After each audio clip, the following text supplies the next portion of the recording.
그런데 문과의 학생이 할 수 있는 건 없지만 문과의 학과가 할 수 있는 건 있죠.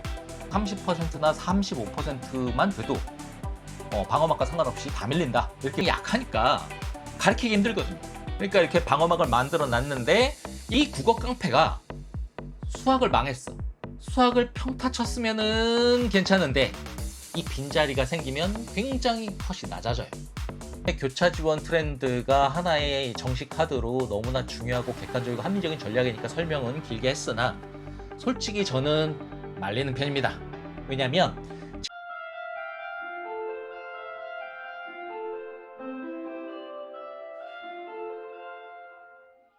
3차 토핑 교차 지원으로 한번 바구니 좀 한번 채워볼까요? 이과 학생이 문과로 교차 지원하거나 문과 학생이 이과로 교차 지원해서 자기가 갈 수 있는 자기 계열에서의 대학 레벨보다 한두 단계 높이는 걸 말하는 거죠. 사실 현재 상황에서는 이과 학생이 훨씬 유리하죠. 이건 다들 알고 계실 거고, 일단 이과 쪽의 대이동 볼게요. 게르만족의 대이동처럼 이과 애들이 통합 수능 체계를 이용해서 문과를 침략하는 겁니다. 수학 중에서 미적분이나 기하의 가중치가 있기 때문에 무조건 밀고 들어가면 문과 애들을 표점에서 이긴다 이거죠. 그런데 문과의 학생이 할 수 있는 건 없지만 문과의 학과가 할 수 있는 건 있죠. 문과 관련된 계열 중에서 어떤 모집 단위들은 아무리 전체 표점 높아도 이과 학생들 받아봐야 우리 학문의 커리큘럼 잘 못 따라오더라. 그게 무슨 의미가 있니? 사탐에 가산점 주고 탐구 변환 표준 점수를 적절하게 조정을 해가지고 이과 애들이 밀고 들어오는 거를 막아주자. 이런 학과들이 있습니다. 당연히 이과족이 문과 침략할 때 이런 학과는 우회해야죠. 이런 학과가 아닌 학과도 많으니까 우회도 갈 곳은 많습니다. 그런데 자기가 꼭 이과를 가고 싶어. 방어막이 있는 학과를. 자연계학자 입장에서 괜찮아요. 방어막이 있어도 그 학과에, 그 문과학과의 수학 반영 비율이 40% 이상이면 아무리 방어막을 쳐도 다 밀립니다. 솔직히 말하면은 문과도 문과 입장에서 변별력을 살리려면 지원자 중에서 수학의 변별력이 가장 높기 때문에 문과 학생들 사이에서도 수학의 반영 비율을 높게 잡는 경우가 대부분이에요. 이것이 자연계 학생들한테 오히려 유리해지는 거죠. 그래서 사탐 가산점이나 탐구 변환 표준 점수로 방어하는 문과가 있다. 이때 미적분 기하의 가중치로 안 뚫릴 수 있으니까 우회해서 딴 과로 가는 게 좋다. 그런데 방어하는 그 문과가 수학과학 과목의 반영 비율이 40% 이상이면 방어막과 상관없이 밀린다. 그냥 밀면 된다. 이 얘기죠. 그런데 이 40%라는 수치도요.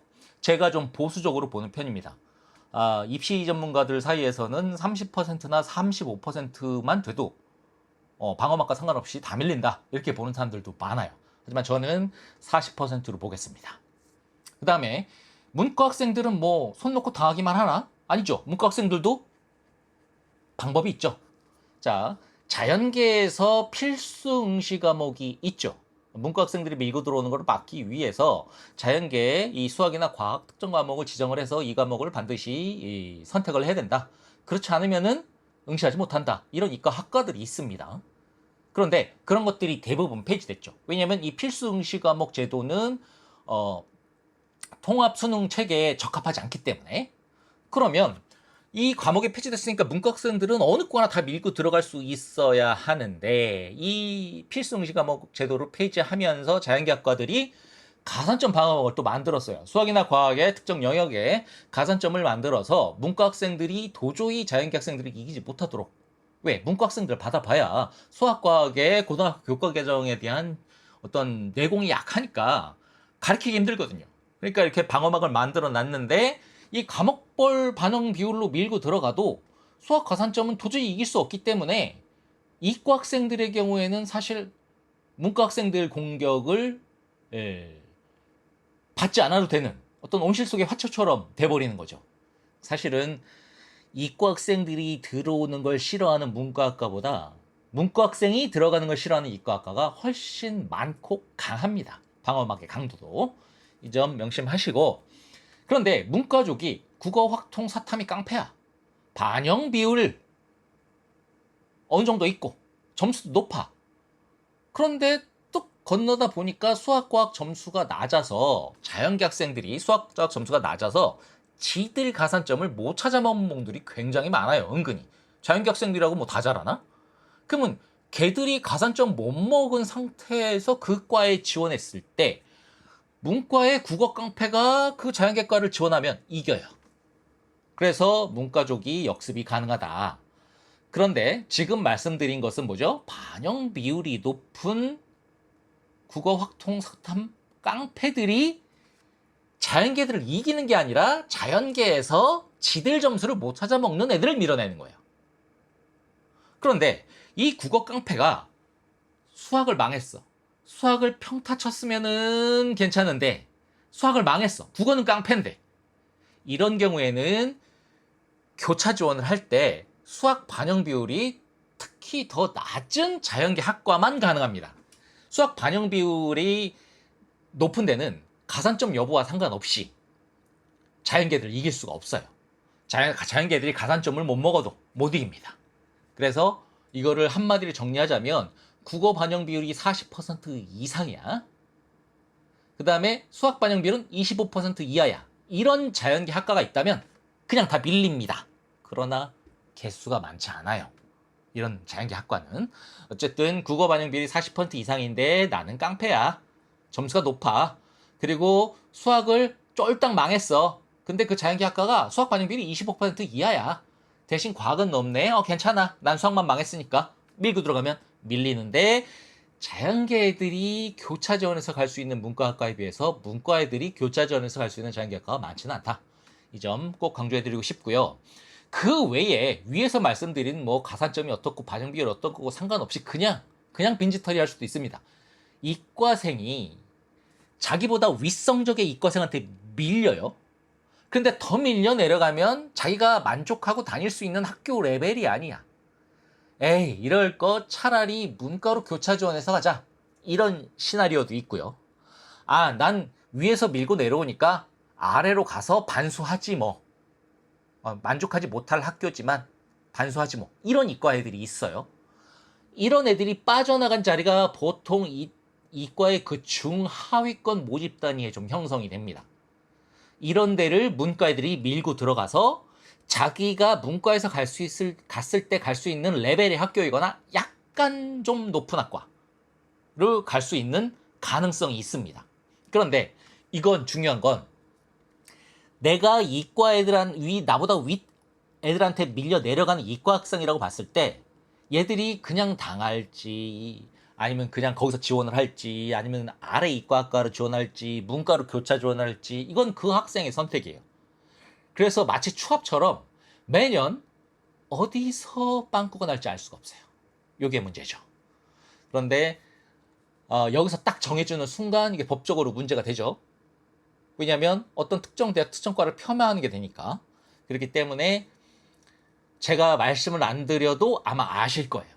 아실 거예요. 그런 과를 이과의 서울 지역 중하위 모집 단위 중에서 여기서 위에서 내려온 애들한테 밀려서 밑에 이과로 가서 반수 노릴 애들, 그 다음에 옆으로 교차 지원해서 문과로 갈 애들, 이 빈자리가 생기면 굉장히 컷이 낮아져요. 이 자리 뚫고 들어갈 수 있습니다. 그런데 요런 자리 노리는, 그러니까 위에서 국어 깡패가 아닌데 그냥 빈집만 노리는 문과 학생들이 갈 수 있을 경우에는 교차 지원해서 이과 학과가 자기가 문과에서 갈 수 있는 데보다 많이 높지 않습니다. 거의 비슷한 레벨이에요. 이 점을 한번 염두에 두실 필요가 있어요. 그 다음에 엄밀히 말하면 교차 지원은 아닙니다.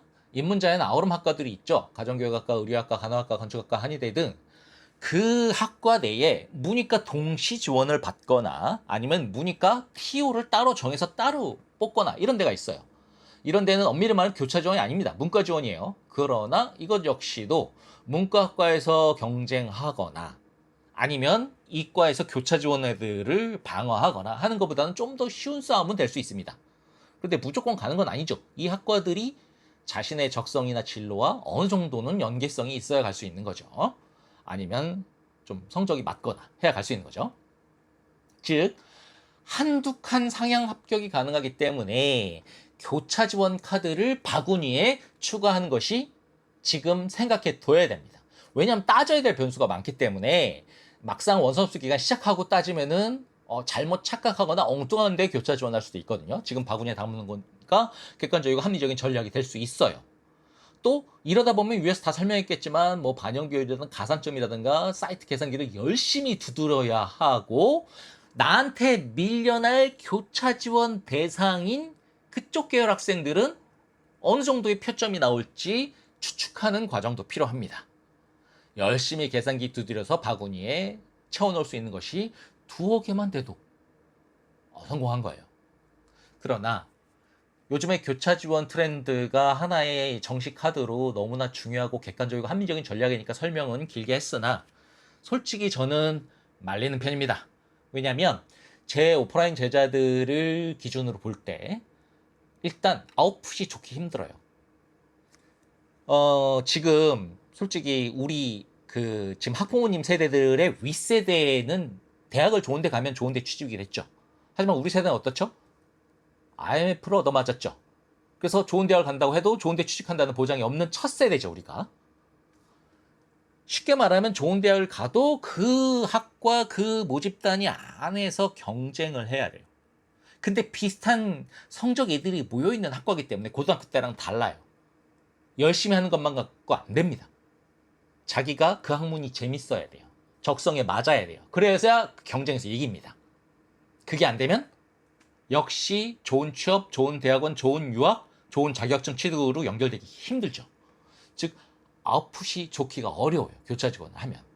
그 다음에 내가 문과를 선택한 게 완전히 오판이었다. 이과 갔어야 되는데 또는 내가 이과 선택한 게 완전히 오판이었다. 문과를 갔어야 되는데 이런 예외적인 학생을 제외하고는 고등학교 때부터 쭉 해왔던 영역의 반대 영역으로 가서 대학교 4학년을 행복하게 보내기 쉽지 않습니다. 수험생들은 체감되지 못할 수 있는데 여기 학부모님들은 아실 거예요. 대학 생활이라는 것이 그냥 미팅하고 클럽 가고 뭐 그게 다는 아니거든요. 자기가 하고 있는 전공이 마음에 들어야 대학 생활 전체가 행복할 수 있어요. 그게 안 될 확률이 꽤 큽니다. 또 하나 문제가 있어요. 만약에 정시를 했어. 근데 그 학교가 성공을 했다 하더라도 자기가 합격한 학교가 마음에 안 들어. 레벨이. 또는 레벨은 괜찮은데 전공을 잘못 선택한 것 같아. 이 학문이 도저히 재미가 없어. 그러면 반수할 수 있습니다. 요즘에. 왜냐면 좀 더 나은 행복을 위해서 젊었을 때 1, 2년 상관없이 반수는 게다가 학적을 유지한 상태에서 하는 거니까 안전하거든요. 반수에 도전할 수 있어요. 그런데 보세요. 문과학생이 자연계로 교차 지원을 갔어. 그럼 공업수학 배우면서 문과 반수를 어떻게 합니까? 그죠? 이중 노동이 되잖아요. 또 이과 학생이 문과로 교차 지원 갔어. 근데 반수를 의대로 어떻게 합니까? 학교에서 하는 커리큘럼 전체가 다 문과 계열인데 도움이 전혀 안 되는 거죠. 그래서 개인적으로는 전 말리는 편인데 난 그런 거 다 필요 없다. 일단 집 가까운 데 가야겠다. 일단 내가 생각하는 대학교 레벨에 마지노선이 있다. 이런 경우에는 교차 지원은 분명히 객관적이고 합리적인 전략이긴 합니다만 저 개인적으로는 요 빨간색 세 단어를 꼭 고려를 해서 교차 지원을 할지 말지를 결정해 주시면 좋겠습니다.